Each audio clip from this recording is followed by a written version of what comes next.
नमस्कार, प्रणाम मित्रों। नवरात्र के तीसरे दिन माँ चंद्रघंटा की उपासना की जाती है। दुर्गा सप्तशती में तृतीयम चंद्रघंटेति कहकर ये बताया गया है कि तीसरे दिन माँ चंद्रघंटा की उपासना करते हैं। देवी का नाम चंद्रघंटा इसलिए पड़ा क्योंकि वे अपने मस्तक पर घंटे के आकार के अर्धचंद्र को धारण करती हैं, या बहुत बार उनको चित्रघंटा भी कहा जाता है। और ऐसे में उनके नाम की व्याख्या इस रूप में कर सकते हैं कि उनके मस्तक पर घंटे के आकार का चित्र बना रहता है। देवी शत्रुओं का युद्ध में विनाश करने के लिए हमेशा तैयार रहती हैं और अपने भक्तों में भी वीरता का संचार करती हैं।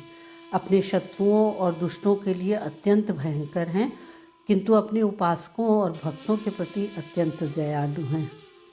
त्रिनेत्रधारी ये देवी सुख, शांति, शक्ति, साहस, सफलता और दीर्घायु प्रदान करती हैं। सिंह पर सवार स्वर्णिम काया वाली दशभुजी देवी अपने बाएं हाथों में त्रिशूल, गदा, खड्ग और कमंडल लिए रहती हैं और पांचवें हाथ से वरदान प्रदान करती हैं। अन्य चार हाथों में कमल पुष्प, बाण, धनुष और जप माला लिए रहती हैं, जबकि 10वें हाथ से अपने भक्तों को भय मुक्त करते हुए अभय प्रदान करती हैं।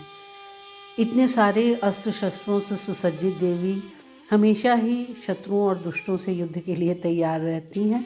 यद्यपि उनके माथे पर जो चंद्रघंट है ना, उसकी ध्वनि से ही सभी प्रकार की बुराइयां दूर भाग जाती हैं। देवी की उपासना के लिए मात्र 2 पंक्तियों का मंत्र है, जिसके पाठ से ही देवी प्रसन्न हो उठती हैं। पिंडज प्रवरारूढ़ा चंडकोपास्त्र कैर्युता प्रसादम तनुते मह्यम चंद्रघंटेति विश्रुता। काशी में माँ चंद्रघंटा या चित्रघंटा का मंदिर चौक थाने के सामने चित्रघंटा गली में ही है। माँ के ही नाम पर इस गली का नाम चित्रघंटा है। सभी नवदुर्गाओं के साथ माता यहाँ पर विराजती हैं और कहते हैं कि उनके जो भक्त होते हैं, देवी की जो उपासना करते हैं निष्काम भाव से, उनके जीवन का लेखा जोखा, हिसाब किताब चित्रगुप्त जी की बही से हट जाता है। तो चित्रगुप्त जी वो हैं ना जो जीवन मरण का लेखा जोखा रखते हैं, मनुष्य के कर्मों का लेखा जोखा रखते हैं, तो वो हट जाता है और इसीलिए उस मनुष्य को मृत्यु का भय भी नहीं रह जाता है।